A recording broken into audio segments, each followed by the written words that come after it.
Okay, so will just recap. पहले 5 minute अपन क्या करेंगे कि जो पिछली बार पढ़ा था उसको रिवाइज करेंगे, ताकि अगर किसी के ध्यान में ना हो या भूल गया हो ऐसे कुछ, तो वो रिवाइज हो जाएगा। ठीक है, तो लास्ट टाइम हमने शुरू किया था कुछ इंपॉर्टेंट टर्मिनोलॉजी से।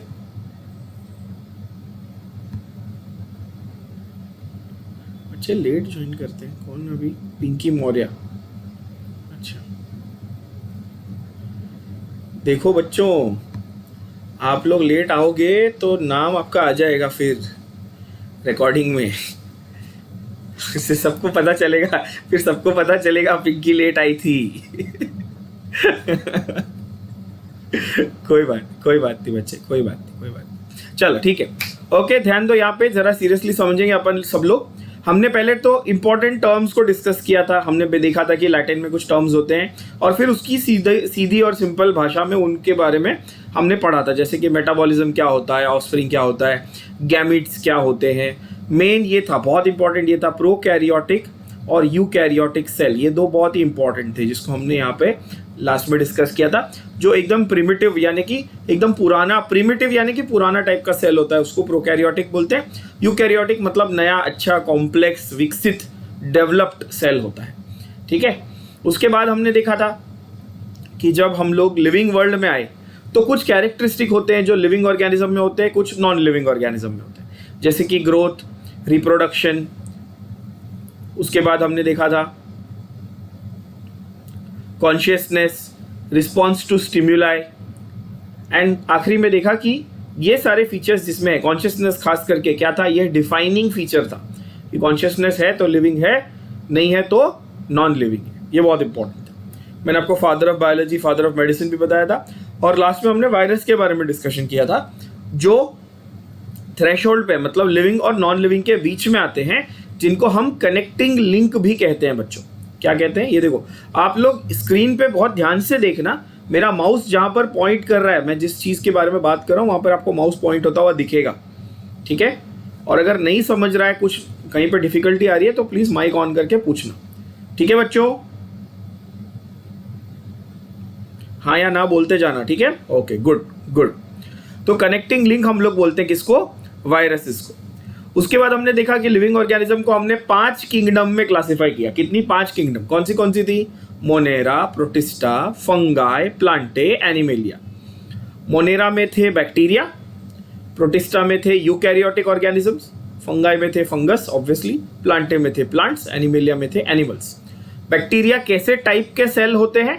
प्रोकैरियोटिक टाइप के सेल होते हैं। ये हमने ऑलरेडी देखा कि प्रोकैरियोटिक क्या होता है। और उसके बाद आखिर में लास्ट चीज हमने जो देखी थी, जो बहुत इंपॉर्टेंट थी, कि अलग अलग भाषा में अलग अलग नाम होता है चीजों का, पर उसको यूनिफॉर्मिटी में लाने के लिए हमने एक बायोलॉजिकल नेम लिखना शुरू किया चीजों का, जिसको हमने कहा लैटिन नेम्स या बाइनोमियल नेम्स या बायोलॉजिकल नेम्स जिसको हम कहते हैं।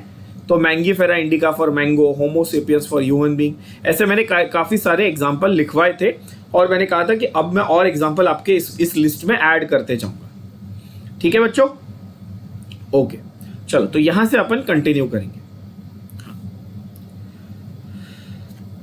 हाँ, अभी टेक्स्ट बुक सभी लोगों के पास है, I am assuming. Last time कुछ लोग शायद नहीं थी टेक्स्ट बुक, बट ये मेक श्योर करना हर लेक्चर में कि आपके पास स्टेट बोर्ड की टेक्स्ट बुक जरूर हो आपके हाथ। ठीक है ना? अच्छा, ऑन पेज 1 हमने ऑलरेडी मार्किंग्स कर ली थी बेसिक चीज़ों की, मेटाबॉलिज्म क्या होता है वगैरह वगैरह। On page 1 while we are studying living organism, अब इन बातों पे ध्यान देना, बहुत फैक्चुअल चीज़ें हैं। आज जो हम पर पढ़ने वाले उसमें से फर्स्ट हाफ बहुत फैक्चुअल है, सेकेंड हाफ कॉन्सेप्ट्स पे है, कंसेप्चुअल है सेकेंड हाफ। ठीक है, तो फर्स्ट हाफ जो फैक्चुअल चीज़ें हैं ना, उसको थोड़ा फटाफट पहले डिस्कस कर लेते हैं। ठीक है, टॉपिक हमारा है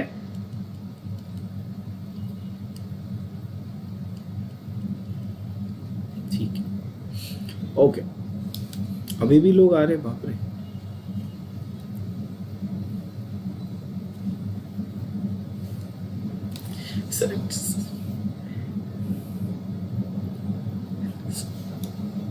ठीक है, ओके। तो यहां पर देखेंगे बच्चों, एक थोड़ी सी एक लॉजिकल बात अपन करते हैं कि अपने को लिविंग वर्ल्ड के बारे में जानना है। ठीक है, अच्छा, हमको जानना है प्लांट्स के बारे में, एनिमल्स के बारे में। तो जैसे अगर आपको मैं पूछूं, आवाज़ थोड़ा थोड़ा बीच में क्रैक हो रहा है, अगर नेटवर्क कहीं पे फ्लक्चुएशन है तो आवाज़ हल्की क्रैक होगी, कुछ सेकंड बाद नॉर्मल हो जाएगी, डोंट वरी, है ना। किसी हो सकता है आपके एंड से कहीं नेटवर्क का इशू हो, कोई दिक्कत नहीं, ठीक है। और जैसा मैंने कहा, लेक्चर रिकॉर्ड हो रहा है, तो अगर कहीं माइनर फ्लक्चुएशन आ भी रहे, टेंशन मत लो, बाद में रिकॉर्डिंग देख लेना। कोई कुछ सेकंड के लिए आप लोग पैनिक बहुत हो जाते हो, सर आवाज़ नहीं आया, सर आवाज़ नहीं आया, हाँ ठीक है कोई बात नहीं दो सेकंड के लिए आवाज़ गया, कोई बात नहीं, आ जाएगा, है ना। चलो देखते हैं। एक लॉजिकल बात समझते बच्चों जरा। सपोज मुझे I want to study, you want to study various plants, animals, fungi etcetera.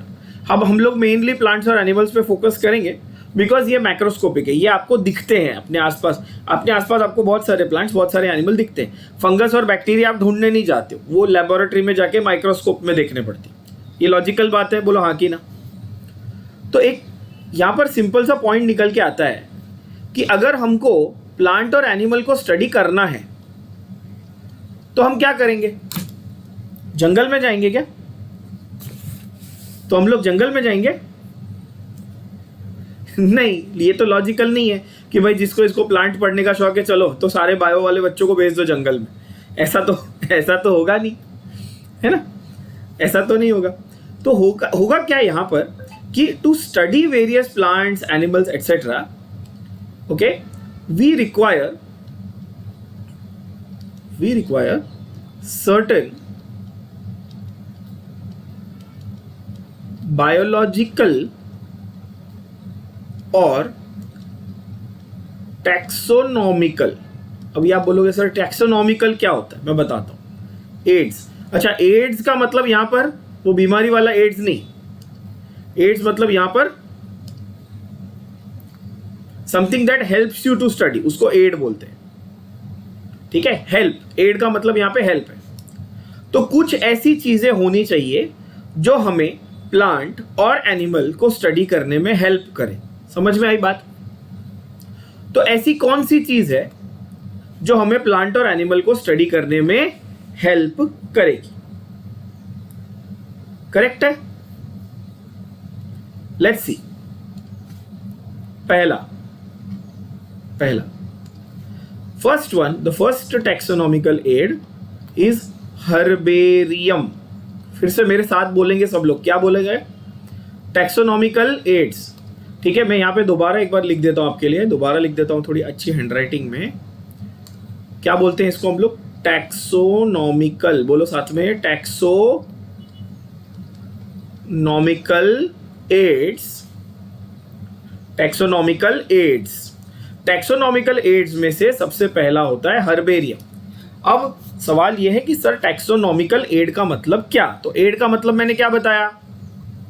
Help, कोई चीज जो आपको मदद करे सीखने में, पढ़ने में, समझने में, उसको अपन एड बोलते हैं। और taxonomy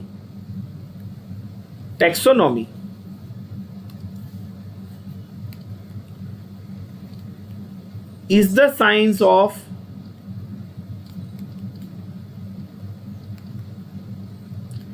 classifying and studying organisms. जब हम ऑर्गेनिजम्स को क्लासिफाई करते हैं और उनको स्टडी करते हैं, उसको हम लोग क्या कहते हैं बच्चों? आप में से आप सारे लोग इंग्लिश मीडियम से पढ़े हो? हिंदी मराठी से कोई पढ़ा है? हाँ, तो हिंदी वालों को ये समझ में आएगा, ध्यान से देखना। हिंदी वालों को ज्यादा अच्छे से ये समझ में आ जाएगा, फटाक से देखो। जैसे इकोनॉमी को अपन वित्त बोलते, फाइनेंस हिंदी में, है ना, वैसे ही टैक्सोनॉमी को अपन यहां बोलते क्या? Classifying and studying. बेसिकली कि उनको कैटेगरीज में क्लासिफाई करना, उनका नाम रखना और उनको स्टडी करना। तो जैसे इकोनॉमी, वैसे ही टैक्सोनॉमी एक तरह की साइंस है, एक तरह का स्टडी है, ठीक है।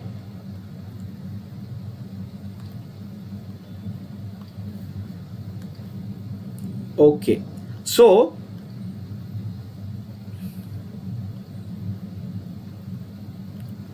अच्छा बच्चों, आप लोग हाँ या ना बोल दो, उसके बाद माइक बंद कर देना, तो पीछे बैकग्राउंड में टीवी या कुछ चल रहा है उसकी आवाज आ रही है।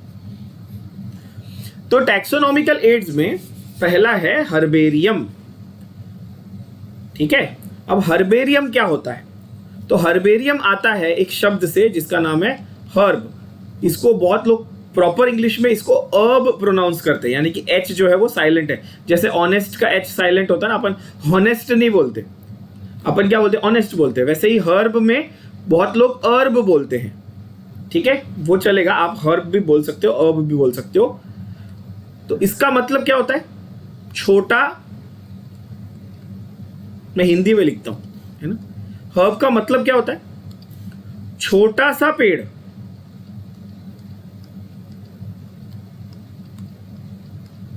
या झाड़ी, झाड़ी मतलब बुश होता है। छोटा सा पेड़ को अपन क्या बोलते हैं? हर्ब। तो हर्बेरियम का रिलेशन हर्ब से है, मतलब छोटे छोटे प्लांट्स से होगा। बोलो हाँ कि ना, लॉजिकल बात हो गई। यस। अब हर्बेरियम एग्जैक्टली होता क्या है समझाता हूं। देखो यहां पे क्या लिखा है, it is a place slash library, एक लाइब्रेरी है, where dried plant specimen are stored in book form. इसका मतलब कि सपोज लेट्स से आज फॉर एग्जांपल घनश्याम बाबा को लगा कि आज जाके प्लांट्स के बारे में पढ़ाई करनी चाहिए। अब जंगल में तो जा नहीं सकते, तो कहाँ जाएंगे? तो हर्बेरियम नाम की एक जगह है। क्या होती है हर्बेरियम? एक लाइब्रेरी होती है बड़ी सी, जहां पर अलग अलग प्लांट्स के जो लीफ है, उनके स्टेम है, या प्लांट का स्पेसिमेन है, छोटे छोटे जो प्लांट्स होते हैं उनका स्पेसिमेन निकाल के उसको सुखा के एक पेज पे, ऐसा एक पेज होता है, उस पेज के ऊपर चिपकाया जाता है और उसकी पूरी एक बुक बनाई जाती है और उस बुक को स्टोर किया जाता है एक जगह में। तो उस जगह को हम लोग क्या बोलते हैं बच्चों? हर्बेरियम बोलते हैं। क्या बोलते हैं? हर्बेरियम। ठीक है, तो आपको कोई पूछे कि हर्बेरियम क्या है, तो आप बोलोगे सिर्फ एक जगह होती है जहां पर अलग अलग प्रकार के प्लांट्स के स्पेसिमेन को सुखा के बुक्स में चिपका के ऐसे किताब बना के स्टोर किया जाता है शेल्फ्स में। तो कोई ऐसा प्लांट है फॉर एग्जांपल जो सिर्फ न्यूजीलैंड में मिलता है, या ऑस्ट्रेलिया में मिलता है, या इंग्लैंड में मिलता है, इंडिया में नहीं मिलता, तो हर्बेरियम वाले क्या करते हैं? वो उस जगह जाकर उस प्लांट का एक स्पेसिमेन उठा के लाएंगे, उसको सुखा के अच्छे से प्रिजर्व यानी कि वो सड़े नहीं, खराब नहीं हो, ऐसे उसको ड्राई करके प्रिजर्व करके एक बुक में स्टोर करके रख देंगे। सो दैट हमारे जैसे लोग, जैसे हम इंडिया में रहते हैं, बॉम्बे में रहते हैं, तो हमको वो देखने तो मिलेगा नहीं, हम तो ऑस्ट्रेलिया तक जाएंगे नहीं एक प्लांट देखने के लिए, तो हम उस प्लांट को स्टडी कैसे करेंगे? तो हम हर्बेरियम जाएंगे, वो बुक खोलेंगे, उस प्लांट के स्पेसिमेन को देखेंगे, उसको स्टडी करेंगे और उसके बारे में सारी इंफॉर्मेशन जो दी होगी वो उसको भी अपन नोट डाउन करेंगे। इस तरह से हर्बेरियम से हमें प्लांट्स के बारे में स्टडी करने में हेल्प होती है। समझ में आया? है ना? तो आप बोलोगे कि सर ये तो स्टूपिड है, अभी तो गूगल है, अभी तो हमको प्लांट के बारे में स्टडी करना है। मैं रैंडम कोई भी, मुझे अगर सपोज मुझे आज डेट पाम के बारे में स्टडी करना है, आपने नहीं सुना होगा, है ना, तो आप क्या करोगे? डेट पाम गूगल करोगे, उसका फोटो देख लोगे, उसका वीडियो देख लोगे, आपको समझ में आ जाएगा। बट ये सारी चीजें उस समय बनी थी जब गूगल नहीं था ऑब्वियसली। तो आज भी ये सारी जगहें हैं जहां पर एक्चुअल स्पेसिमेन है उसको बना के रखा जाता है। आप में से बहुत सारे लोगों ने म्यूजियम तो जरूर देखा होगा, तो वहां पर एनिमल्स के स्पेसिमेन रखे होते हैं, आपने देखे? पिक्चरों में दिखाते हैं डायनासोर की हड्डियां रखी होती है, स्केलेटन रखा होता है म्यूजियम के अंदर। तो जैसे म्यूजियम है किसके लिए? एनिमल्स को स्टडी करने के लिए, वैसे ही हर्बेरियम है प्लांट्स को स्टडी करने के लिए। समझ में आ रही बात? ठीक है, तो डेड स्पीशीज जो मर गए हैं प्लांट्स या एनिमल्स, उनके या तो उनकी खाल में भूसा भर के वो रख देते हैं, ये भी आपने देखा होगा, बहुत लोग घर में सजा के भी रखते हैं, है ना। तो वो स्पेसिमेन हुआ और उसको स्टडी करने के लिए ये सारी जगहें बनाई जाती हैं। सो हर्बेरियम बहुत सिंपल है। हर्बेरियम को बनाया था, हर्बेरियम का जो कॉन्सेप्ट था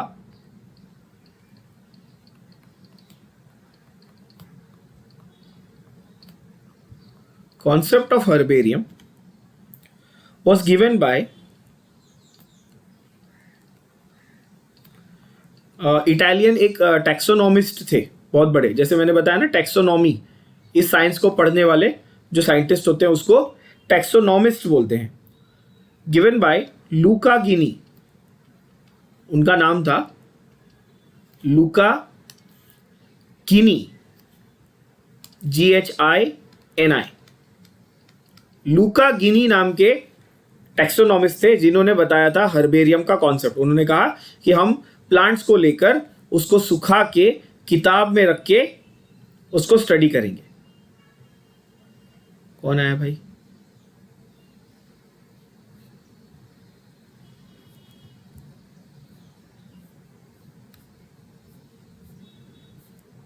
Some new person joined? No, na? Okay. सो लूका गिनी नाम के टैक्सोनॉमिस्ट ने ये बताया कि हम हर्बेरियम में ये करेंगे। अच्छा, और एक लास्ट चीज हर्बेरियम के बारे में बता दूं। The pages on which the dried plant specimen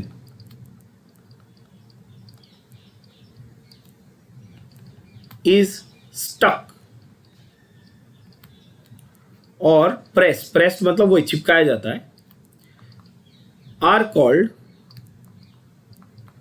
उन पेजेस जो पेजेस पे होते हैं प्लांट के स्पेसिमेन, उन पेजेस का नाम है हर्बेरियम शीट्स। क्या कहा जाता है बोलो? कौन सी शीट्स होती है? Herbarium sheet. लॉजिकल बात है ना सर, हर्बेरियम में हर्बेरियम शीट रहेगी। सर आप क्या बात कर रहे हो, सेम तो है ऑब्वियसली। ठीक है, तो हर्बेरियम शीट होती है। मैं आपको वो सारे पॉइंट्स बता रहा हूं जो टेक्स्ट बुक में, ताकि आपका कोई भी पॉइंट मिस ना हो। और इस हर्बेरियम की शीट में डेट मतलब कि वो प्लांट कब लाया गया, प्लेस ऑफ कलेक्शन कहां से लाया गया,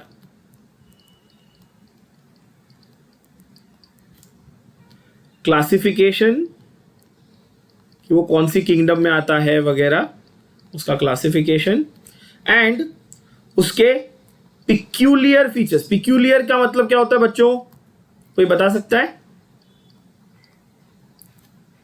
पिक्यूलियर, पिक्यूलियर मतलब यूनिक, स्पेशल नहीं बोलेंगे। पिक्यूलियर का मतलब यूनिक फीचर्स। ठीक है, पिक्यूलियर फीचर्स, ये सारी चीजें वहां पर रखी जाती हैं। और इन सब इंफॉर्मेशन को हम कहते हैं लेबल। क्या कहते हैं इसको? लेबल। तो एक सिंपल सा एग्जांपल देता हूं। सपोज ये हर्बेरियम की शीट है, ठीक है, एक पेज है, हर्बेरियम की शीट है। इस पे यहाँ पर एक प्लांट का स्पेसिमेन मैंने लगा दिया छोटा सा, यहाँ पे पत्ते हैं उसके छोटे मोटे, यहाँ पे फूल है वगैरह, उसके छोटे छोटे रूट्स हैं, उसको मैंने ऐसा फ्लैट करके चिपका दिया। और यहाँ पर मैं एक लेबल बनाऊंगा जहाँ पर मैं डेट लिखूंगा और उसकी इंफॉर्मेशन वगैरह वगैरह वगैरह लिखूंगा। तो इसको बोलेंगे लेबल और इस पूरे को बोलेंगे हर्बेरियम शीट। ये हो गई शीट, ये हो गया स्पेसिमेन, और ये हो गया लेबल। आई होप ये एकदम से क्लियर हो गया। और सेम फोटो आपको देखने मिलेगी, देखो सेम टू सेम। देखो एक शीट दिख रही है बड़ी सी, एक प्लांट का स्पेसिमेन दिख रहा है और एक लेबल दिख रहा है सबको? ये आपकी टेक्स्ट बुक में आपको सेम फोटो देखने मिलेगी बच्चों। Okay good. तो हाँ, जब टेक्स्ट बुक पढ़ो तो ऐसा नहीं कि आपके बाउंसर जाए, आपको पता है एग्जैक्टली कि क्या हमने पढ़ा था और किस तरह से देखा था। ठीक है, फिर भी अगर कोई डाउट हो रहा हो तो पूछो बिंदास। ओके, तो एक तो ये हो गया कि भाई हम लोग जाएंगे। तो हर्बेरियम में आप जो प्लांट देख रहे हो वो जिंदा प्लांट है कि मरा हुआ प्लांट है, ये बताओ। आपने तो उसको किताब में चिपका दिया यार, मरा हुआ प्लांट है। तो सपोज किसने बोला ये अभी मरा हुआ प्लांट है, किसने बोला? अंजलि। हाँ, तो सपोज अब अंजलि को ऐसा मन है कि सर मुझे तो रियल प्लांट देखना है कि एक्चुअल में वो ट्री कैसा दिखता है, जिंदा जब है, जब उसमें फूल लग रहे हैं, तो मुझे वो देखने का मन है। तो दूसरा ऑप्शन है क्या? हाँ है ना दूसरा ऑप्शन। दूसरा ऑप्शन है बोटैनिकल गार्डन। क्या नाम है? क्या नाम है दूसरा option? Botanical garden. Botany is the study of, this comes from the word botany which is the study of, ध्यान से देखना। हाँ, मैं टर्म्स भी यहां पे लिख रहा हूं आपके लिए साथ साथ बच्चों। Botany is the study of plants. बोलो, botany is the study of plants. मैं अभी थोड़े टाइम पहले गया था सिंगापुर। तो सिंगापुर में ना दे हैव दिस मरीना बे करके एक एरिया उनका यहाँ पे, जिसमें one of the biggest botanical gardens of the world है उनके पास। ठीक है, और वेरी ब्यूटीफुल, बहुत सुंदर है। उसके अंदर वो लोग ने प्लांट्स के ऊपर लाइट वाइट लगाई हुई है। तो जो एग्जॉटिक प्लांट स्पीशीज है, मतलब जो ऐसे प्लांट स्पीशीज है जो आपको कहीं नॉर्मली देखने नहीं मिलते, वो उन्होंने लाके वहाँ पर लगाए हैं, उसको उगाया और एक पूरा गार्डन बनाया है जो देखने के लिए टूरिस्ट दूर दूर से आते हैं। तो हम लोग भी गए थे सिंगापुर। इस साल नहीं रे बाबा, पिछले साल गया था। इस साल तो कोविड चल रहा है ना। सो वहां पर बोटैनिकल गार्डन में again I got to see a lot of plant species which are not commonly seen in our country. तो अगर ऐसा आपको समझो स्टडी करना है या देखने का मन है कि मैं उन प्लांट स्पीशीज को लाइव अपने सामने जिंदा देखूं जो नॉर्मली मुझे देखने नहीं मिलते, तो आपको जाना पड़ेगा बोटैनिकल गार्डन में। अब बॉम्बे में बोटैनिकल गार्डन कहाँ है बताओ? ये तो सबको पता होगा ना। नेशनल पार्क में तो जानवर होते हैं ना बेटा, वो एनिमल्स के लिए, उस पे भी आएंगे हम लोग। एक लॉजिकल सिंपल सा सोच ले, हैंगिंग गार्डन है यार अपने पास, पता है बहुत फेमस है साउथ बॉम्बे में। Example hanging garden in Mumbai. But India का सबसे बड़ा बोटैनिकल गार्डन कहाँ है ना? तो ये सारे पॉइंट्स देख लेना, इंपॉर्टेंट है जो मैं लिख रहा हूं, टाइम पास के लिए नहीं लिख रहा हूं, ध्यान से देखना। हमारे पास लखनऊ में, आप में से कुछ लोग होंगे शायद वहां से, है ना, मेरा गांव भी वहीं पे यूपी में ही। तो लखनऊ में अगर कभी जाने का मौका मिले तो जरूर देखना, लखनऊ में नेशनल बोटैनिकल रिसर्च इंस्टीट्यूट है।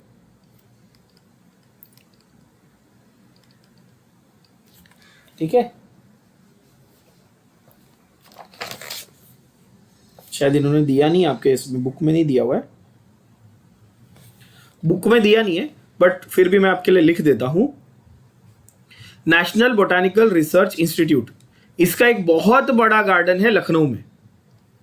ठीक है, और कोलकाता में ये वाला भी मैंने देखा है, ये भी मैं लास्ट ईयर गया था वेस्ट बंगाल, कोलकाता गया था मैं, ये वाला देखा है मैंने। कोलकाता में क्यू गार्डन्स करके एक है, क्यू गार्डन्स, पहले एक्चुअली वो ब्रिटिशर्स के टाइम पे बनाया था, बट कोलकाता में वो लोग ने बनाया हुआ है बोटैनिकल गार्डन। ठीक है, उसको वो लोग क्यू बोलते हैं या सिर्फ बोटैनिकल गार्डन ऑफ कोलकाता भी बोलते हैं। कैलकाटा सब लोगों को मालूम है ना, वेस्ट बंगाल में आता है। ठीक है, तो हैंगिंग गार्डन्स एग्जांपल मुंबई में हो गया, लखनऊ में नेशनल बोटैनिकल रिसर्च इंस्टीट्यूट हो गया, कोलकाता का बोटैनिकल गार्डन। कोलकाता के बोटैनिकल गार्डन की खासियत है यहां पर 250 साल पुराना, 255 साल पुराने प्लांट्स भी है। बरगद का पेड़ ही बोलते हैं ना, बैनियन ट्री को हिंदी में। हाँ, तो बरगद का पेड़ है यहां पर, बैनियन ट्री, जो 255 ईयर्स, 255 साल पुराना है यहां पर बोटैनिकल गार्डन में।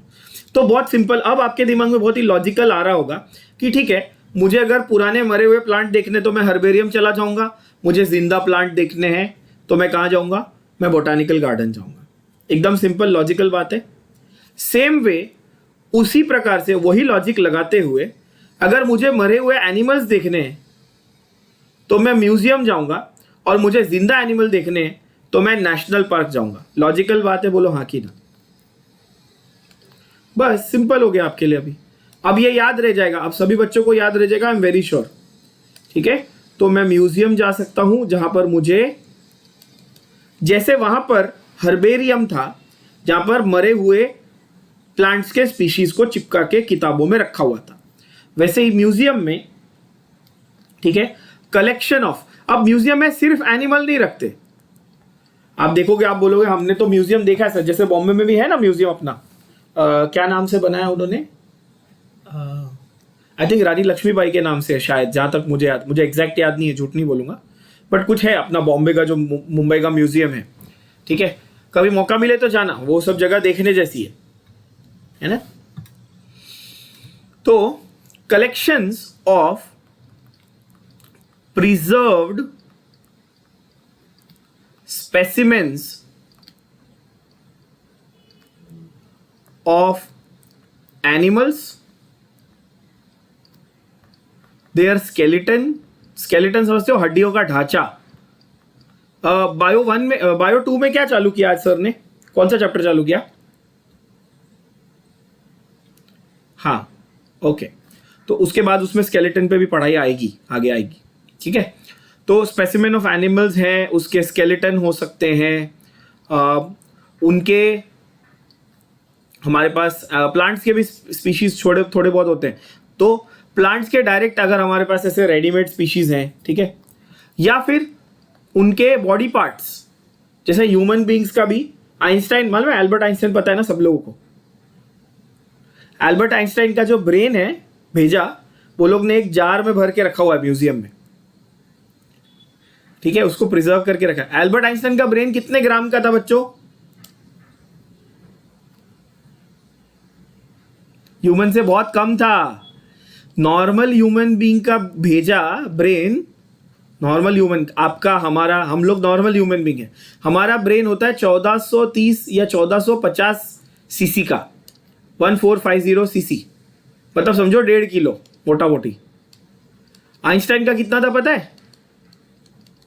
केवल 1230 ग्राम था, फिर भी वो हम सबसे ज्यादा इंटेलिजेंट थे। उनका आईक्यू लेवल 160 था बेटा, 160,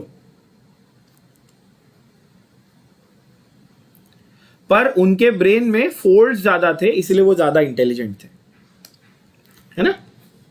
खैर वो सब ब्रेन वाला चैप्टर आपको या तो ऋतिक सर पढ़ाएंगे या तो मैं पढ़ाऊंगा, या मुकेश सर, तो आपको तब उसमें और डिटेल में हम लोग पढ़ाएंगे।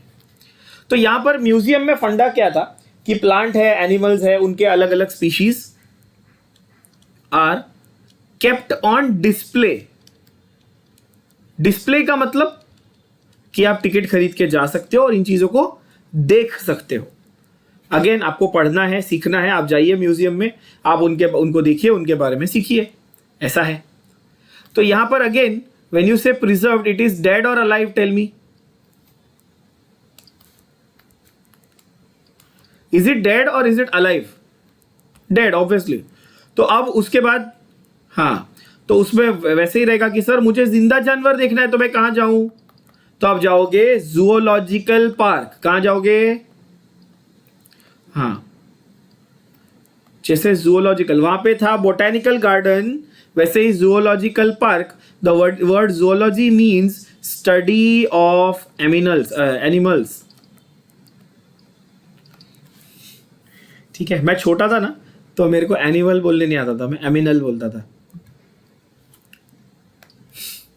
तो एनिमल्स, ओके, तो zoology is the study of animals, and if you want to see live zoological park। अच्छा ध्यान देना, इसमें भी 2 वैरायटी है, ध्यान से देखना, 2 वैरायटी है बेटा। एक होते हैं जो आपने अभी वर्ड यूज किया, आपने क्या वर्ड यूज किया सर? National park.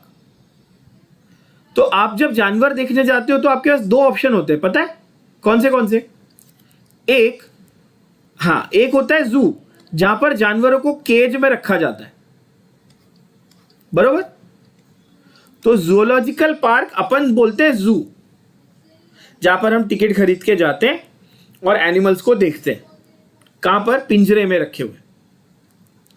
दूसरा होता है, शायद आपने ये देखा होगा, नेशनल ज्योग्राफिक और डिस्कवरी पे बहुत दिखाते हैं, वो जीप, खुली हुई जीप होती है और उसमें वो लेके जाते हैं, हाँ, that is in natural environment.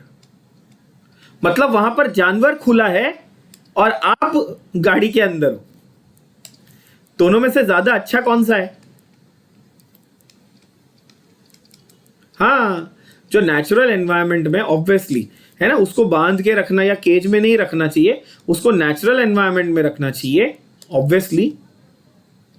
तो वहां पर क्या होगा कि आप उसको उसके नेचुरल एनवायरनमेंट में देख सकते हो। जैसे मैंने आपको बताया, मैं गया था ना सिंगापुर में, they have something called as a night safari. तो वो आपको खुले गाड़ी में या खुले कार्ट में रात को लेके जाते हैं जंगल में, और इतने डिस्टेंस पे ये होता है, क्या बोलते हैं, मैंने टाइगर के साथ फोटो खिंचाई थी वहाँ पर। मैंने ऐसा बाकायदा शेर को ऐसा पकड़ के उसके साथ फोटो खिंचवाई थी मैंने। बहुत डर। ट्रेंड होते हैं बेटा वो थोड़े थोड़े, क्योंकि उनको पता है कि टूरिस्ट लोग आने वाले हैं ना, तो वो ट्रेनिंग देते हैं उनको, और थोड़ा सा वो नशे की दवाई दे के रखते हैं ताकि वो अग्रेसिव ना हो। बट उसमें वो आपसे साइन करवाते हैं कि अगर आपका नसीब खराब हुआ और टाइगर ने आपको पंजा मार दिया तो हमारी जिम्मेदारी नहीं है। तो मैं और मेरी वाइफ गए, हम लोग दोनों ने फोटो खिंचवाई। मेरी वाइफ ने तो पूंछ पकड़ ली थी टाइगर की। तो वहां पर ये था कि नेचुरल एनवायरनमेंट पे आपको लेके जा सकते हैं या केज में, दो ऑप्शन होता है बेसिकली, ठीक है। तो जूलॉजिकल पार्क, जैसे अपने यहाँ पे संजय गांधी नेशनल पार्क है बोरीवली में, सब लोगों ने देखा होगा, ठीक है। हाँ, तो एग्जाम्पल में हम लोग वो लिख लेते हैं, जैसे मुंबई में हैंगिंग गार्डन था, बोटानिकल गार्डन का एग्जाम्पल। तो बॉम्बे में अपने पास सब कुछ है और सब बहुत सस्ता है, 15-20 रुपए 50 रुपए की टिकट होती है जाने का, एक दिन जाके मस्त घूम के आने का पूरा, और उसको टाइम पास के हिसाब से नहीं, बायोलॉजी के हिसाब से देखने का, तो मजा आएगा ज्यादा, ठीक है। तो एग्जाम्पल में अपने पास है संजय गांधी नेशनल पार्क। संजय गांधी कौन थे? मतलब आप जाओगे तो एक नोटबुक लेके जाओ, साथ में एक नोटबुक और पेन, और देखो कौन से आपने एनिमल्स देखे, फिर उनको नोट डाउन करो, और फिर घर जाके उसके ऊपर थोड़ा सा रिसर्च करो कि अच्छा ये एनिमल देखा, इसका बायोलॉजिकल नाम ऐसा है, इसके कुछ ऐसे फीचर हैं, ये कौन सी किंगडम में आता है, ये कौन से फाइलम में आता है, तो आपको उसके बारे में और समझ में आएगा। अपन क्या करते हैं, अपन गए ए शेर, ओ देखो भालू, बस ऐसा मजा करके आ गए, तो कोई मतलब कुछ सीखा नहीं ना बेटा, राइट। तो संजय गांधी नेशनल पार्क है हमारे पास इन बोरीवली वेस्ट, ठीक है, मेरे घर से इधर बाजू में ही है।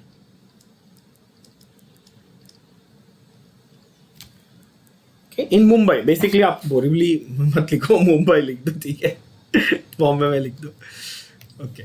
सो ये एक एग्जांपल हो गया। वैसे हमारे पास बड़े बड़े हैं नेशनल पार्क्स, हमारे इंडिया में बहुत बड़े बड़े नेशनल पार्क्स हैं, और एक दो एग्जांपल दे देता हूँ आपको। जैसे कि ये पिक्चर देखिए सबने, काल, अजय देवगन की मूवी आई थी, शायद नहीं देखी होगी, जिम कॉर्बेट नेशनल पार्क, ये हमारा सबसे पुराना है।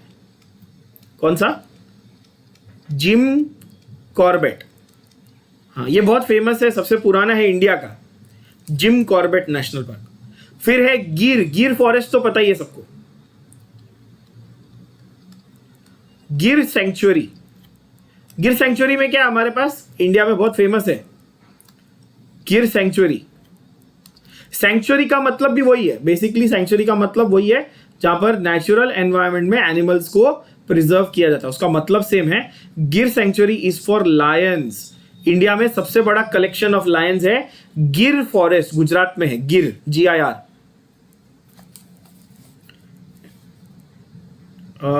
Gym Corbett is, I am not sure यार, I will find out and tell you, I am not sure of the location.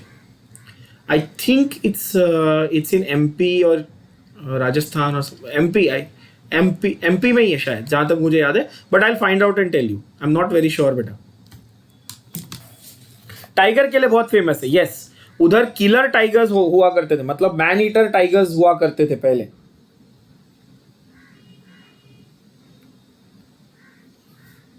ठीक है, तो जूलॉजिकल पार्क, दूसरे आपको पता ही है अफ्रीका के जूलॉजिकल पार्क्स बहुत फेमस हैं, जो डिस्कवरी और नेशनल ज्योग्राफिक पे आपने देखे होंगे। तो वो हो गए म्यूजियम और जूलॉजिकल पार्क। जैसा मैंने बताया, प्लीज ध्यान देना कि जूलॉजिकल पार्क का मतलब बच्चों के दिमाग में जूलॉजिकल सुन के सिर्फ जू आता है। जू अलग है, जू में मतलब एंटरटेनमेंट पर्पस के लिए जू बनाए जाते हैं कि गए और जानवर देखा मजा आया, वो नहीं। जो मेन है, जो जहाँ पर हम लोग बोलते हैं कि कंजर्वेशन, जानवरों को प्रोटेक्ट करना, जैसे हमारे सलमान भाई ने मारा था, वो क्या मारा था, ब्लैक बक, हिरण मार दिया था ब्लैक बक, वो एंडेंजर्ड स्पीशीज में आता है। ब्लैक बक जो है वो एंडेंजर्ड स्पीशीज, यानी कि उनकी जो प्रजाति है, स्पीशीज यानी कि प्रजाति जो वो विलुप्त होने के कगार पे है, एक्सटिंक्ट होने के कगार पे है। ठीक है, और फिर भी भाई को मजा आया तो भाई ने मार दिया। तो ऐसा नहीं होना चाहिए। उसके लिए ये सारे जो जूलॉजिकल पार्क्स हैं उनका मेंटेनेंस, उनको अच्छे से उनके अंदर सिक्योरिटी कर रखना बहुत ही जरूरी है। लास्ट हमारे पास है टैक्सोनॉमिकल एड में,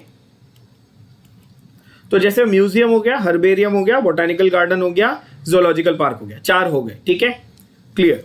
लास्ट है हमारे पास जो हम पढ़ने वाले हैं वो है मोनोग्राफ। मेरे साथ साथ बोलो, क्या है? मोनोग्राफ। ठीक है, मोनोग्राफ। अब मोनोग्राफ एग्जैक्टली क्या है? देखो, 3 इडियट्स देखिए, सबने देखी 3। उसमें फरहान एक बुक छापता है जिसमें सब एनिमल्स के फोटोज होते हैं। तो वैसी वो बुक होती है, एक बुक होती है। ठीक है, वो बुक होती है जहां पर it describes completely, describes any one selected biological group. मतलब जैसे मैंने कहा कि अच्छा, मैं डॉग्स के ऊपर एक बुक छापूंगा जिसमें अलग अलग प्रकार के डॉग्स की फोटो होगी, उसके बारे में इंफॉर्मेशन होगी, तो उसको मैं मोनोग्राफ बोलूंगा। कोई बोलेगा मैं टाइगर के बारे में छापूंगा, कोई बोलेगा मैं बर्ड्स के बारे में, अलग अलग प्रकार के बर्ड्स के बारे में छापूंगा, जो भी है। तो एक पर्टिकुलर बायोलॉजिकल ग्रुप को पकड़ के उसके बारे में इंफॉर्मेशन देने वाली जो किताब होती है उसको क्या बोलते हैं बच्चों? मोनोग्राफ। क्या बोलते हैं? Monograph. It comes from the word mono which means one, single. Mono और यूनी का मतलब होता है 1, डाई का मतलब होता है 2, ट्राई का मतलब होता है 3। आप लोगों को ये बात मालूम है। और एक एक्स्ट्रा है, लास्ट वाला एक लिख लेते हैं अपन। खैर ये सब एनसीईआरटी में दिया हुआ है बट बता देता हूं। एक है मैनुअल। जैसे मोनोग्राफ है वैसे ही होता है मैनुअल। जैसे मोनोग्राफ होता है ठीक उसी तरह होता है मैनुअल। यहां पर प्रोवाइड्स इंफॉर्मेशन, ये भी एक किताब होती है,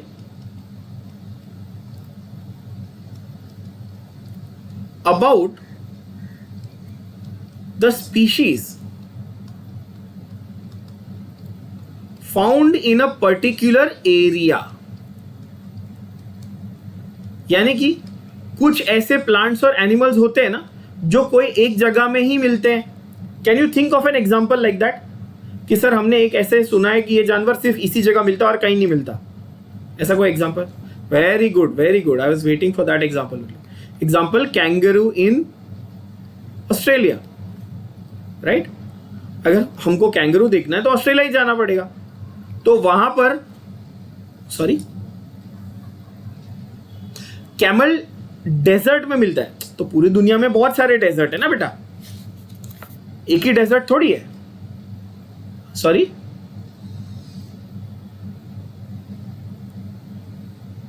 पेंगुइन एंटार्क्टिका में, तो ये पर्टिकुलर एरिया में रिस्ट्रिक्टेड है। ठीक है, तो उनके बारे में जो बुक इंफॉर्मेशन देती है उसको हम कहते हैं मैनुअल। हाँ, ऑस्ट्रिच हो गया या कोई भी ऐसे जो रेयर एनिमल्स होते हैं ना जो पर्टिकुलर एरिया में ही मिलते हैं। तो जैसे अगर मैं कहूँ कि अच्छा बॉम्बे में कितने टाइप के बर्ड्स हैं, तो उसके ऊपर एक किताब लिखनी है कि भाई ये एरिया में, बॉम्बे के एरिया में कितने बर्ड्स मिलते हैं, कितनी स्पीशीज मिलती है। तो उसके बारे में आपने एक बुक लिखी या बुक एक छापी, उसमें सब इंफॉर्मेशन दिया तो उस बुक को हम क्या बोलेंगे? मैनुअल बोलेंगे। उसको माइग्रेटरी बर्ड बोलते हैं बेटा, उसको हम बोलते हैं माइग्रेटरी। आप में से कोई अगर मराठी बोलता हो उसको पता होगा, विजनवास बोलते हैं मराठी में, यानी माइग्रेशन। बर्ड्स जो होती है वो एक सीजन में एक जगह रहती है, फिर दूसरे सीजन में उड़ के दूसरी जगह चली जाती है ना? आप में से कोई है मराठी बोलने वाला? कोई है? सब हिंदी थोड़ी थोड़ी आती है। Okay. And one more, last one is given in your state board text book, उसके बारे में बात कर लेते हैं। ये बहुत सिंपल है। लास्ट में है बायोडाइवर्सिटी पार्क। ये नया कॉन्सेप्ट है, रिलेटिवली नया है। क्यों? क्योंकि आप नोटिस करेंगे कि अपने को अगर बायोलॉजी पढ़नी है तो बहुत सारा है ना, कि अगर प्लांट देखना है तो गार्डन जाओ, एनिमल देखना है तो जूलॉजिकल पार्क जाओ, तो कितना किधर किधर जाएगा? एक ऐसा जगह बनाओ ना जहाँ पे सब देखने मिले, प्लांट भी एनिमल भी, तो उसको क्या बोलेंगे? Biodiversity park. तो यहां पर बेसिकली आप बोल सकते हो असेंबली। क्या है? Assembly. We call it the assemblage of various biological species. तो उसमें प्लांट्स भी आ गए, एनिमल्स भी आ गए, सब कुछ। तो हमको सब कुछ एक जगह देखना है, तो हम लोग जाएंगे बायोडाइवर्सिटी पार्क में। कहाँ जाएंगे? बायोडाइवर्सिटी पार्क में। अच्छा, उसमें महाबलेश्वर में अपने यहाँ पे है, अपने यहाँ पे महाबलेश्वर में है।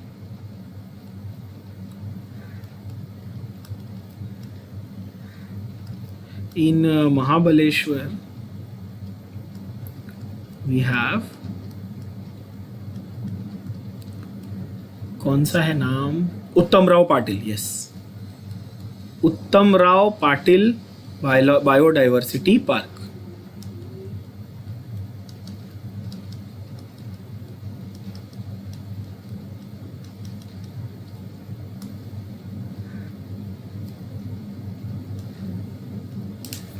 Uttamrao Patil biodiversity park.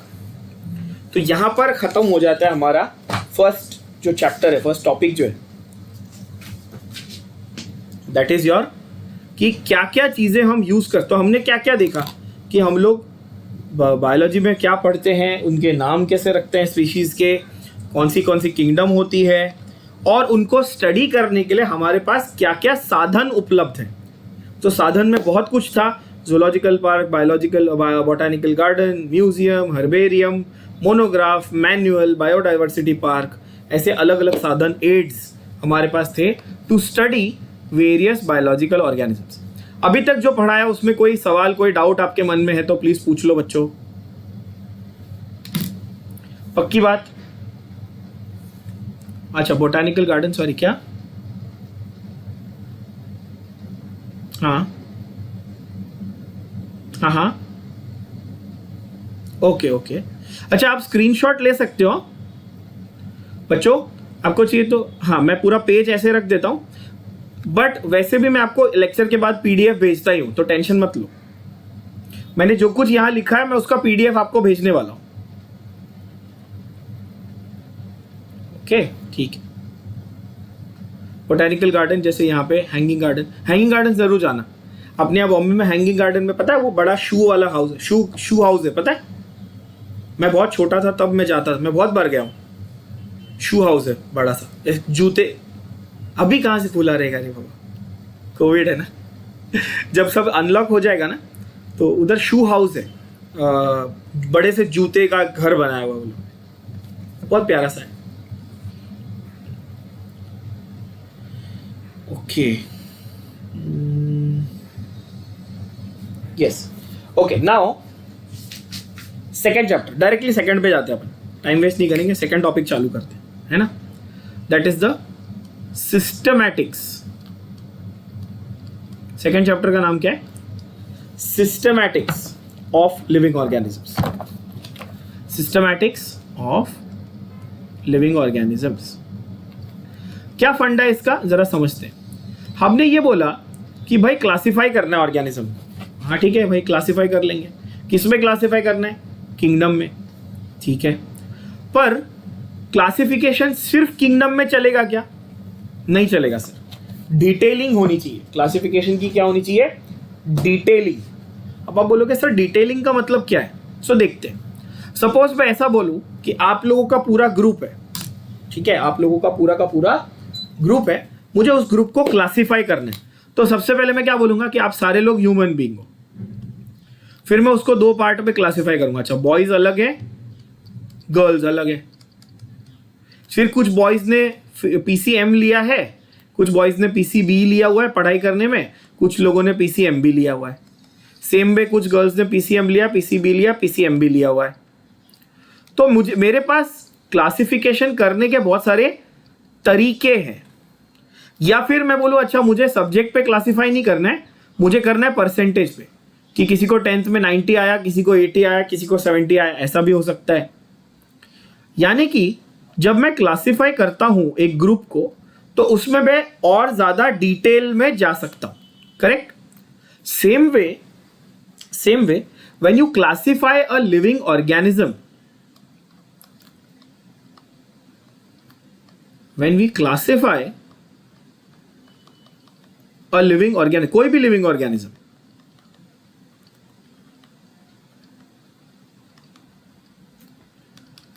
we compare its characteristics, उसके जो भी कैरेक्टरिस्टिक हैं, उसके जो भी फीचर हैं, उसकी जो भी क्वालिटीज हैं, उनको दूसरे लिविंग ऑर्गेनिज्म से क्लासिफाई करते हैं, राइट, करेक्ट। सपोज आप देखो कि मुझे डॉग को क्लासिफाई करना है, ओके, या कैट को क्लासिफाई करना है। तो पहली बात, ये दोनों में सिमिलरिटी और डिफरेंस, ये दोनों चेक करना पड़ेगा, बोलो हाँ कि ना। अब सिमिलरिटी क्या है दोनों में, कि दोनों चार पैर पे चलते हैं सर, दोनों के पास पूंछ है, दोनों के पास फर है, दोनों अपना खाना खुद नहीं बनाते। दोनों कैट की स्पीशीज है बेटा, डॉग तो डॉग की स्पीशीज है, कैट की स्पीशीज है। तो दोनों में डिफरेंस ये रहा कि एक डॉग है एक कैट है, वो तो ठीक है, पर सिमिलैरिटी क्या क्या है, वो अपना खाना खुद नहीं बनाते, मतलब फोटोसिंथेसिस नहीं करते, दोनों खाना कहीं और से ऑब्टेन करते हैं, है ना। फिर जैसा किसी ने कहा पूंछ है, फर है, एटसेट्रा एटसेट्रा। तो उनमें कुछ सिमिलैरिटीज हैं, कुछ उनमें डिफरेंसेस भी हैं। तो उनके सिमिलैरिटीज और डिफरेंसेस को जज करके अकॉर्डिंगली हम उनको क्लासिफाई करेंगे। बात समझ आ रही है। जैसे आपको मैं बोलूं फ्रॉग, मेंढक, तो फ्रॉग को आपको क्लासिफाई करना है, ठीक है। तो आप बोलोगे ठीक है सर, फ्रॉग की एक पिक्यूलर कैरेक्टरिस्टिक हमको मालूम है कि वो पानी में भी रह सकता है और वो जमीन पे भी रह सकता है। तो मैं बोलूंगा अच्छा ठीक है, जो पानी में भी रह सकता है, जमीन पे भी रह सकता है, उसको एम्फीबियन में डाल दो।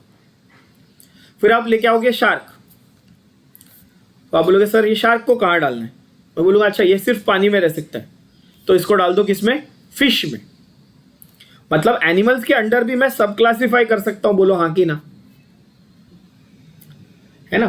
फिर आप बोलोगे कि अच्छा सर कैट डॉग तो ठीक है, ह्यूमन बींग्स, ठीक है, तो ह्यूमन बींग्स को कौन से इसमें डालें, एनिमल किंगडम में तो आएगा, ठीक है, बट ह्यूमन बींग को कैट और डॉग के साथ तो नहीं रख सकते, अलग रखना पड़ेगा।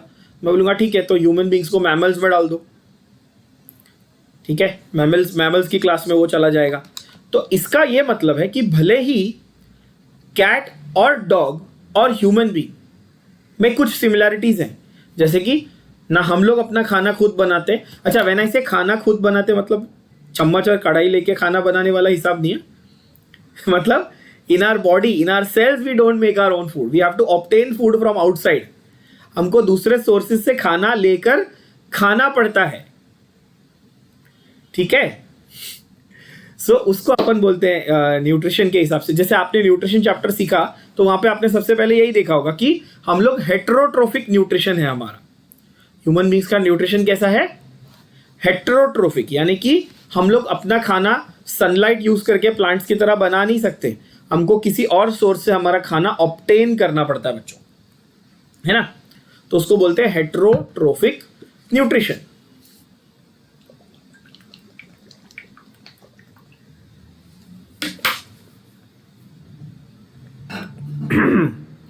सो जब हम लोग लिविंग ऑर्गेनिज्म को क्लासिफाई करते हैं, तो अब तब उस समय हमको उसके ढेर सारे similarities as well as differences पे फोकस करना पड़ता है।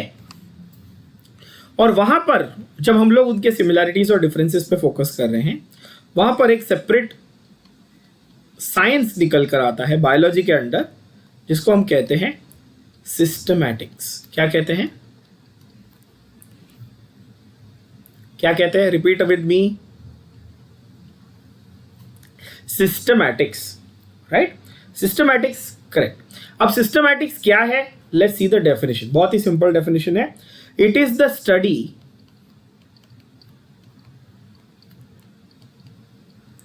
जो डेफिनेशन है ना, वो मैं टेक्स्ट बुक में से देख के लिखता हूं ताकि वर्ड बाय वर्ड लिख सकूं। एक चीज याद रखना, जब हम लोग डेफिनेशन की बात करते हैं,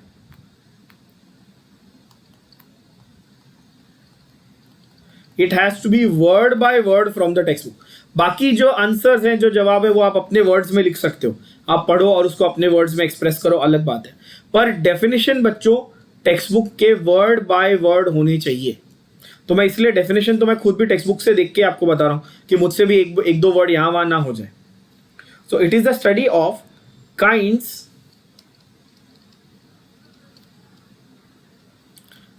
सभी लोगों को नहीं दिख रहा है कि आपको नहीं दिख रहा बच्चे?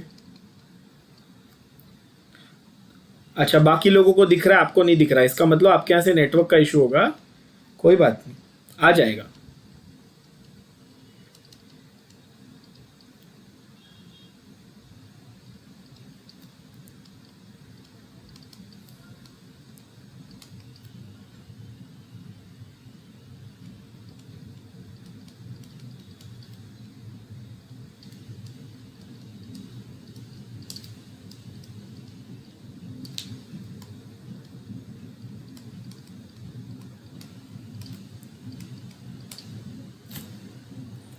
Okay, now systematics क्या है? Let's see.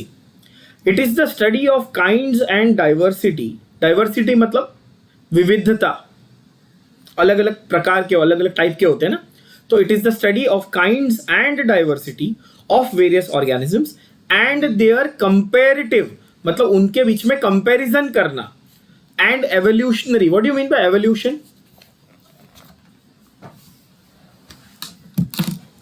हाँ, वेरी गुड। जैसे हम लोग बंदर से इंसान बन गए ना, मतलब धीरे धीरे स्टेज वाइज हमारा डेवलपमेंट हुआ, स्टेज वाइज हमारा डेवलपमेंट हुआ ना, उसको हम लोग बोलते हैं evolution.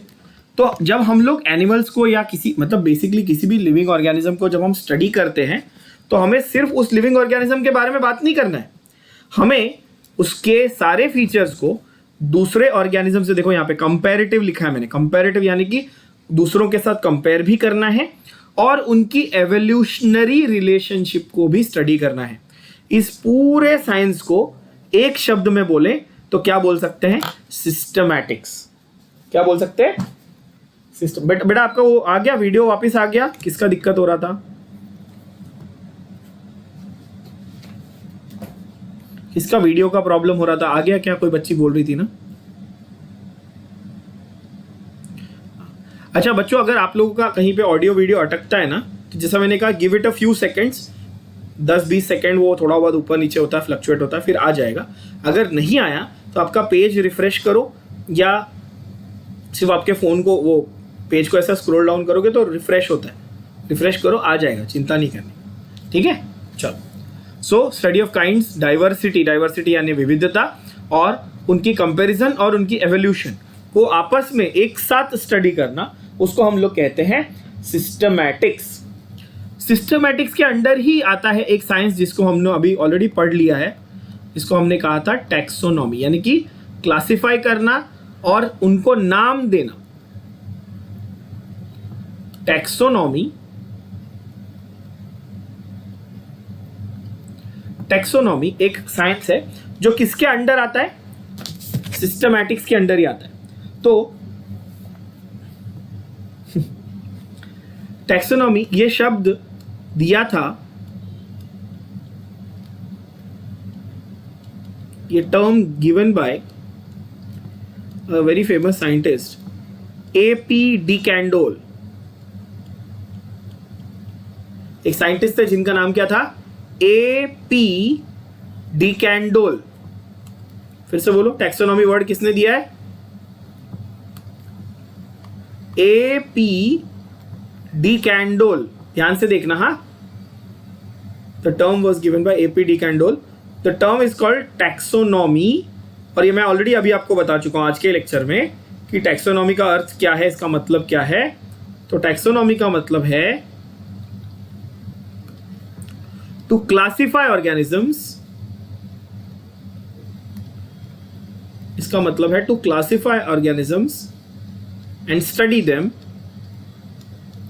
Under certain set of fixed rules. कुछ रूल्स बनाए गए हैं। जैसे आप लोग केमिस्ट्री में IUPAC नॉमेनक्लेचर पढ़ते हो, पढ़ा है आप लोगों ने स्कूल में, है ना? वहां पे आपको रूल में क्या बताया गया था? सबसे पहला रूल क्या बताया गया था? Longest chain of carbon atoms, ऐसा बताया गया था ना? याद है? आपको बताया गया था, जैसे एक एग्जांपल देता हूं, IUPAC नॉमेनक्लेचर में आपको बताया जाता है, अच्छा 4 कार्बन है तो लॉन्गेस्ट चेन देखो, फिर नंबर 2, है ना? जैसे ये 2 ब्यूटेन 2 ऑल, ऐसे नाम देने हैं वगैरह वगैरह। तो वहां पे कुछ रूल बताए कि भाई ये रूल है, इस हिसाब से नाम लिखे जाएंगे। तो वैसे ही टैक्सोनॉमी में भी कुछ रूल्स बताए जाएंगे और उन रूल्स के हिसाब से आपको नाम लिखना है।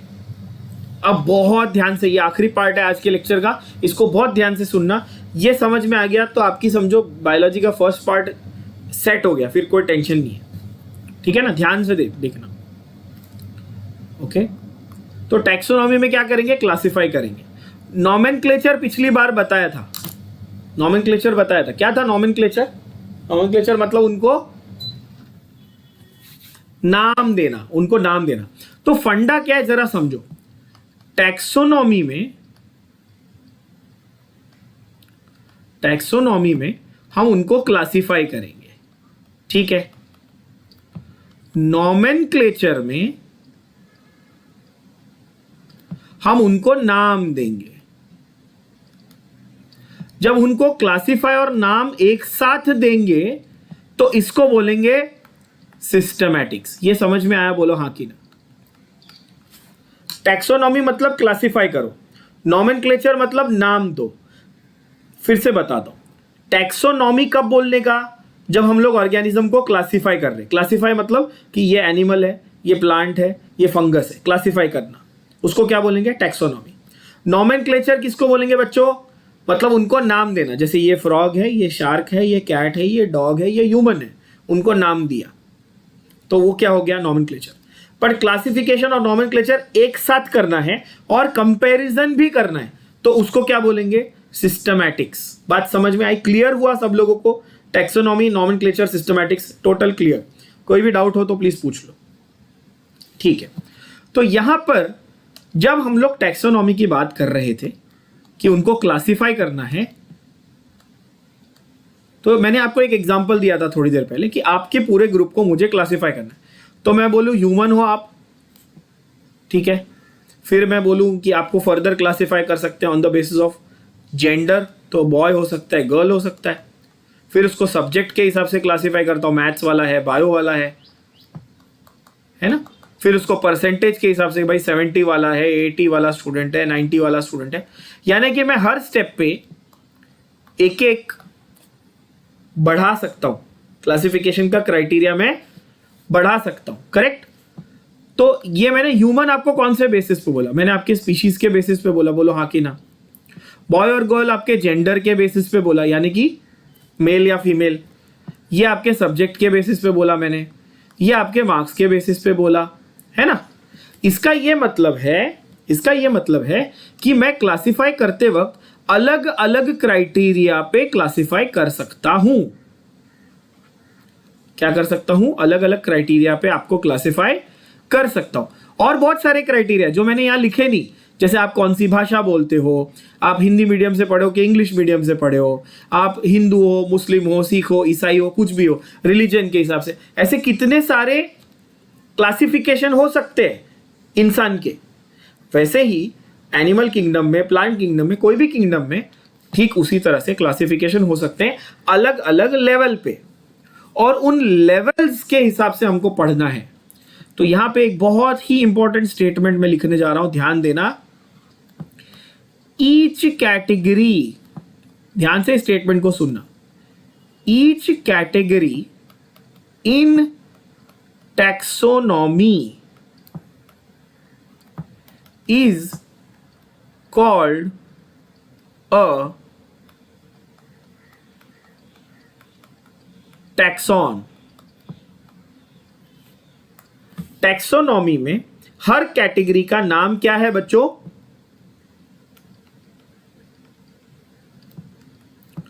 और यहां पे मैंने क्या लिखा? प्लूरल।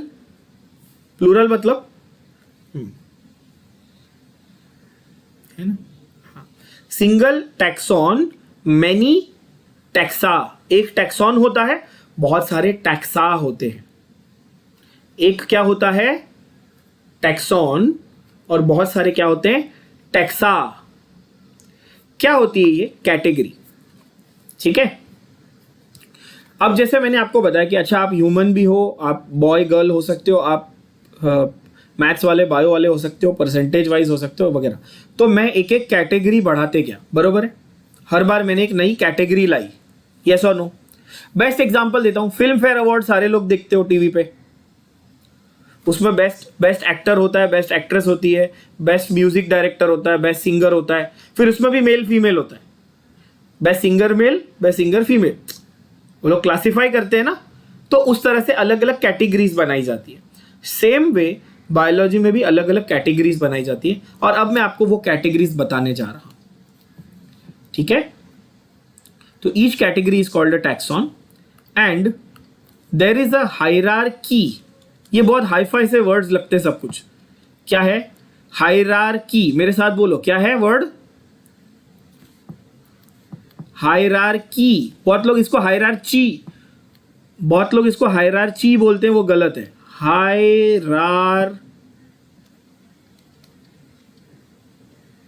मैं हिंदी में लिख दिया यहां पे ताकि प्रोनाउंसिएशन में गड़बड़ ना हो। हायरार्की बोलो फिर से, हायरार्की। हायरार्ची नहीं बोलना, मार खाओगे। हायरार्की। ठीक है। हाँ, हायरार्की का मतलब क्या? हायरार्की का मतलब क्या देखते हैं। हायरार्की का मतलब होता है लेवल और सीक्वेंस ऑफ क्लासिफिकेशन।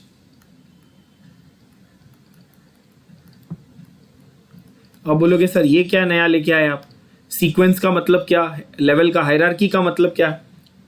इसका मतलब कि टॉप टू बॉटम, जब आप क्लासिफाई करते हो टॉप टू बॉटम, ऊपर से नीचे बहुत सारे कैटेगरीज में लगाऊंगा। हर कैटेगरी को क्या बोलूंगा बच्चों? Each category is called, each category is called taxon. ऊपर लिखा है ना चाइनीज में, चाइनीज में नहीं लिखा, इंग्लिश में लिखा है, देखो। तो टैक्सॉन लिखा है ना, तो each category is called taxon. अच्छा, एक और एग्जांपल देता हूं। जैसे मैं कहूं कि कोई कंपनी है, बड़ी कंपनी, तो उसमें सबसे ऊपर उनका मालिक होगा, जो चेयरमैन है वो होगा, फिर उसके नीचे सीईओ होता है, उसके नीचे एमडी होता है, डायरेक्टर, फिर उसके नीचे होते हैं असिस्टेंट डायरेक्टर, फिर एम्प्लॉई, फिर उसका प्यून, फिर वॉचमैन, फिर मतलब टॉप टू बॉटम आप देख के बता सकते हो। अच्छा ये मालिक है और ये नीचे आता है, ये ऊपर आता है, ये नीचे आता है, बरोबर है?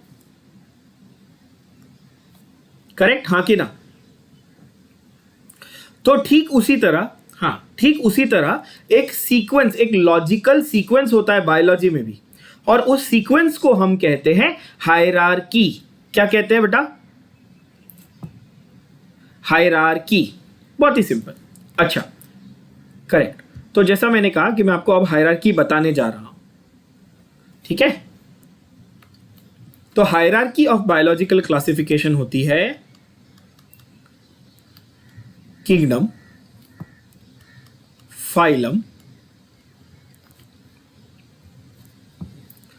क्लास, ऑर्डर, family, genus, और last but not the least species। यानी कि एक सीक्वेंस हम फॉलो करेंगे कि जब किसी ऑर्गेनिज्म को क्लासिफाई करना है तो सबसे पहले हम क्या तय करेंगे, उसकी किंगडम तय करेंगे, उसके बाद उसको किस में डालेंगे, फाइलम में, उसके बाद उसको किस में डालेंगे, क्लास में, उसके बाद उसको किस में डालेंगे, ऑर्डर में, उसके बाद उसको फैमिली में, उसके बाद उसको जीनस में, उसके बाद उसको स्पीशीज में। तो ये पूरा जो सीक्वेंस आपने देखा, यहां पर क्या देखा, सीक्वेंस देखा,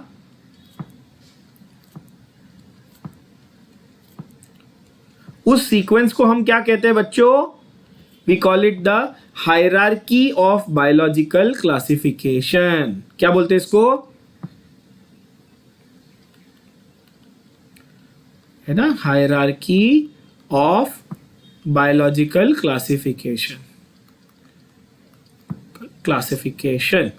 और इन हर एक कैटेगरी को, इनमें से हर एक कैटेगरी को मैं क्या बोलता हूं, जैसे किंगडम एक टैक्सॉन है, जैसे फाइलम एक और टैक्सॉन है, जैसे क्लास एक और टैक्सॉन है।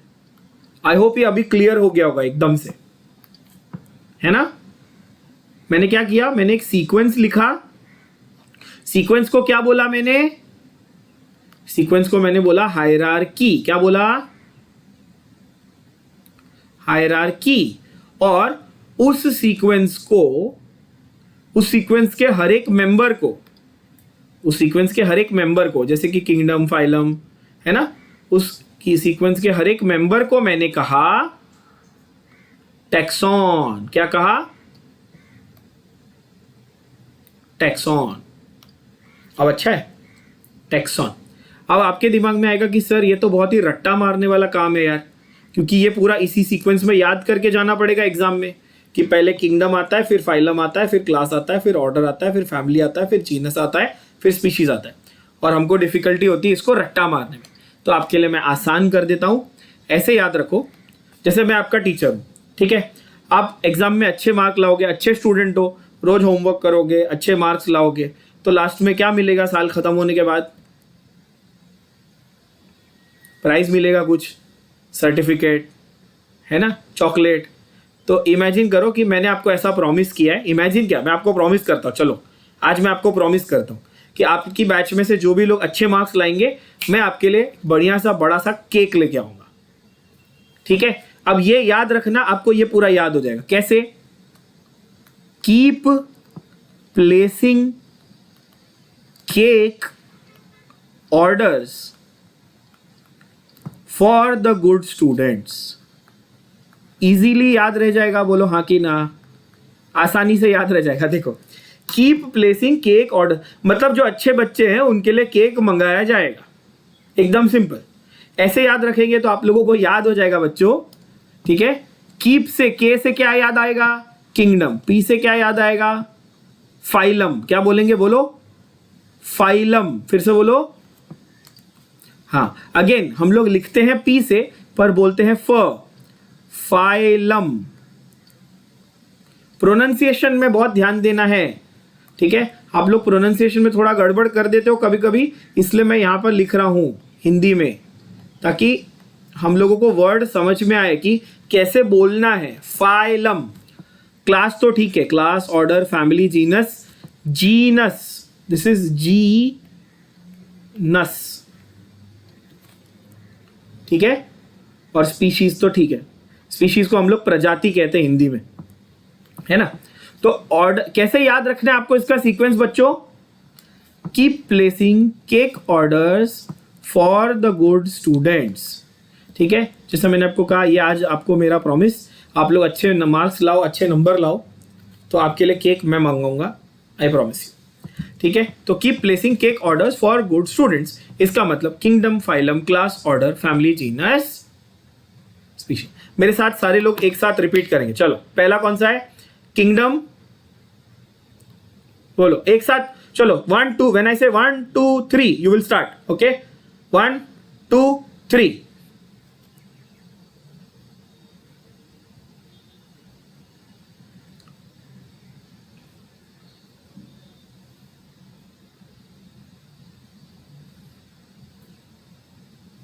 कुछ लोग पीछे रह गए। एक साथ चलो सारे लोग माइक ऑन करो। एक काम करते हैं, चलो इसको 1 सेकंड बंद करते हैं। सारे लोग अपना ये ऑन करो। चलो क्या बोलते हैं, सारे लोग अपने अपने कैमरा ऑन करो।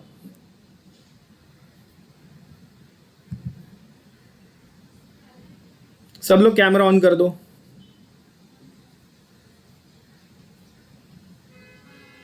सब लोग के कैमरा ऑन हो गए। मैं ये प्रेजेंटिंग बंद करता हूं। बढ़िया। सचिन चौरसिया का ये नहीं दिख रहा, कैमरा नहीं दिख रहा। हाँ, ओहो सचिन बचे बाल वाल बना के बैठे। अच्छा अभी कैमरा ऑन करने बोला, सब भागे। अच्छा सर बाल वाल तो बना लूँ यार। सर मैं तो नहाया भी नहीं हूँ आज। है ना, ये लड़के लोग तो नहा के ही नहीं बैठते। हम भी ऐसे ही थे, हम लोग हॉस्टल में रहते थे, ऐसे ही थे हम लोग। चलो ये महक और अल्फिया और कितने बाकी बच्चे किधर हैं?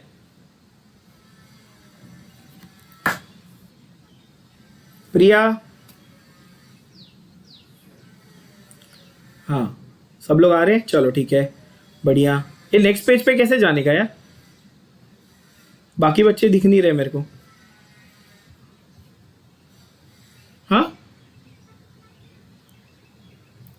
किस पे?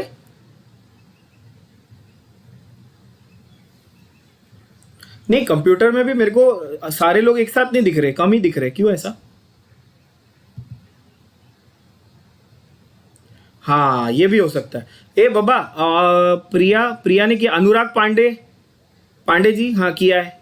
अच्छा अंजलि, अल्फिया, घनश्याम गुप्ता। ओ घनश्याम बाबा किए हो ना? हाँ किए हो। अच्छा किया गुड। ये अनुराग पांडे एकदम स्टैच्यू हो गया है। फोटो देखो, शाला देखो फोटो लगा के भाग गया। अनुराग फोटो लगाया ना। अच्छा चलो ओके, अभी एक साथ चलो बच्चों।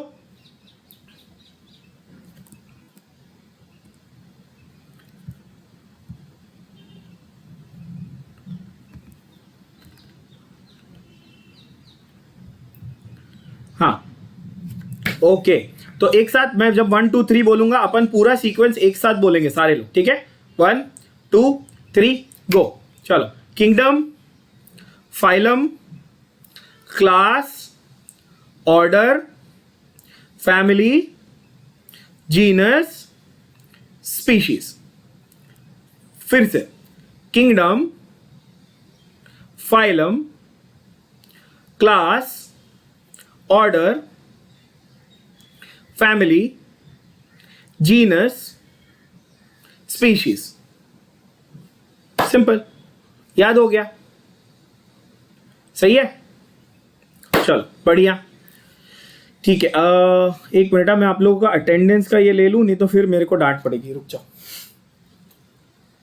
क्योंकि पिछली बार थोड़ा गड़बड़ हुआ, 1 2 जन ऑफलाइन चले गए। सारे लोग ऑनलाइन है ना? कोई किसी का नेटवर्क बंद हुआ, कोई ऑफलाइन गया, ऐसा तो नहीं है?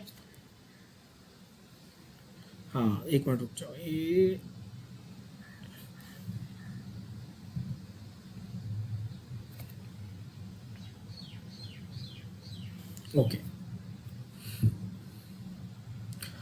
ओके बच्चों, सो आज हमने यहाँ पर क्लासिफिकेशन के मेन सिस्टमैटिक्स, टैक्सोनॉमी, हायरार्की, ये सारी चीज़ें डिस्कस कर ली। नेक्स्ट लेक्चर के पहले प्लीज़ इतना काम करना कि जहाँ तक पढ़ाया उतना रीड करके रखना अच्छे से टेक्स्ट बुक में से। ओके ओके चलो bye bye. Same to you, bye bye.